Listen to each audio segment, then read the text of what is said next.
अस्सलामुअलैकुम वरहमतुल्लाह। दोस्तों, मैं हूँ शाकिर अहमद। आप दोस्त देख रहे हैं चैनल डोमेस्टिक फैंसी पोल्ट्री। उम्मीद करता हूँ दोस्तों तमाम दोस्त खैर व आफियत से होंगे। दोस्तों, हमारी बात चल रही थी जरासीमी अमराज के मुतालिक।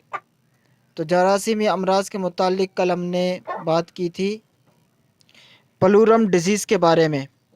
पलूरम डिजीज़ यानी सफ़ेद दस्त।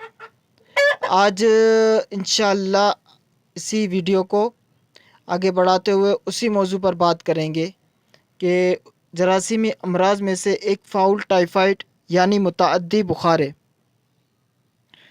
मुतअद्दी बुखार जिसे पलूरम की बीमारी से मिलती जुलती वो बीमारी जिसमें मुर्गियों को तेज़ बुखार होता है और शरह अमवात बहुत ज़्यादा होती है।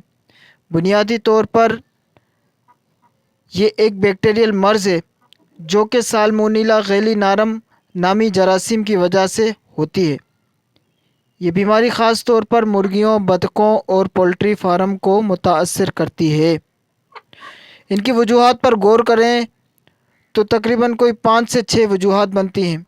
उनमें से नंबर 1, आलूदा खुराक और पानी, यानी अगर पानी या खुराक में बैक्टीरिया मौजूद हो तो ये बीमारी आसानी से फैल सकती है। आलूदा बर्तन और पानी के ज़खायर बीमारी के फैलाव में अहम किरदार अदा करते हैं। नंबर 2, मुतासरा परिंदों से रब्ता, यानी अगर एक बीमार मुर्गी को सेहतमंद मुर्गियों के साथ रखा जाए तो सब मुर्गियां बीमार हो सकती हैं। ख़ास तौर पर बड़े पोल्ट्री फार्मों में जहां पर परिंदे करीब करीब होते हैं वहां ये बीमारी तेज़ी से फैलती है।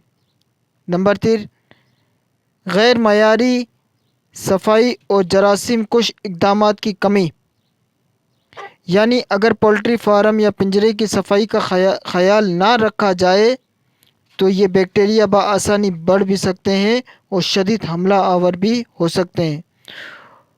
और ज़मीन पर गिरने वाली खुराक जो आलूदा हो और फिजला यानी बीट वगैरह इस जरासीम को फैलाने में मददगार साबित होते हैं। नंबर 4, आलूदा अंडे और औज़ार, यानी अगर यूँ कह लें कि बीमार मुर्गियों के अंडे भी इन्फेक्शन के फैलाने का सबब बन सकते हैं। ख़ास तौर पर अगर इनका सही तरीके से मुआयना ना किया जाए। और आलूदा औज़ार से मुराद औज़ार और जाले जो मुर्गियों के इस्तेमाल किए गए हों वो भी बीमारी को फैलाने का सबब बन सकते हैं। दोस्तों, माज़रत चाहूँगा, वीडियो बनाने में दिक्कत हो रही है। उसकी वजह यह है कि रोज़े का अच्छा खासा जो है ना वो रोज़ा लगा जा रहा है, तो इस पर माज़रत चाहूँगा। अगर कोई बात रह भी जाती है तो बराए मेहरबानी माइंड ना कीजिएगा। नंबर 5 पर वर्टिकल ट्रांसमिशन, यानी जिनियाती मुंतकिली, मतलब अगर मादा मुर्गी बीमार हो तो वो ये बीमारी अंडे के ज़रिए चूज़ों में मुंतकिल कर सकती है। इस तरह ये बीमारी पैदाइश से पहले चूज़ों में मौजूद होती है।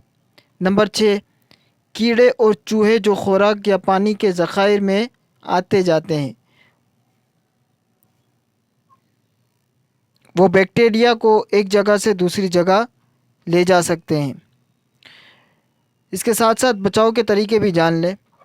नंबर 1, सफाई, यानी साफ़ पानी और मयारी खुराक फराम करें। नंबर 2, पोल्ट्री फार्म को रोज़ाना साफ़ करें और जरासीम कुश स्प्रे करें। नंबर 3, बीमार परिंदों को फ़ौरन अलग करें। नंबर 4, चूहों और कीड़ों को कंट्रोल करने के लिए फ़ौरन हिफाजती इक़दामात करें।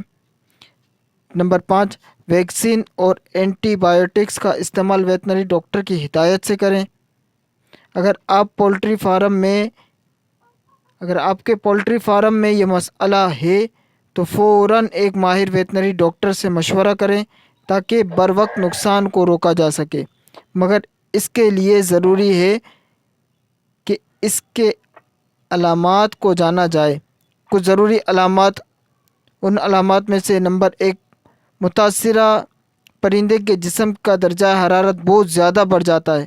نمبر 2، زردی مائل سبز رنگت کے دست بھی اس پرندے کا خاصہ ہے۔ نمبر 3، کلگی کا رنگ سیاہی مائل ہو جاتا ہے۔ نمبر 4، بھوک کی کمی ہو جاتی ہے اور پیاس بہت زیادہ لگنا شروع ہو جاتی ہے۔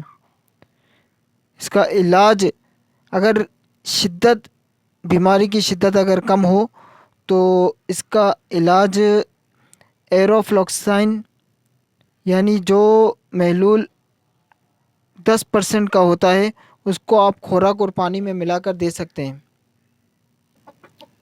اس کے علاوہ سپرافلوکسائن یا پھر ٹائلوسن پلس ڈاکسی سلوسن،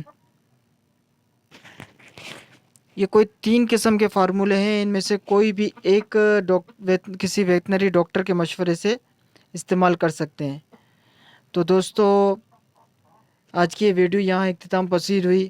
آپ دوستوں سے درخواست ہے کہ ویڈیو کو لائک ضرور کریں، چینل کو سبسکرائب کریں، اور اگر ویڈیو پسند آئی ہو تو شیئر ضرور کریں۔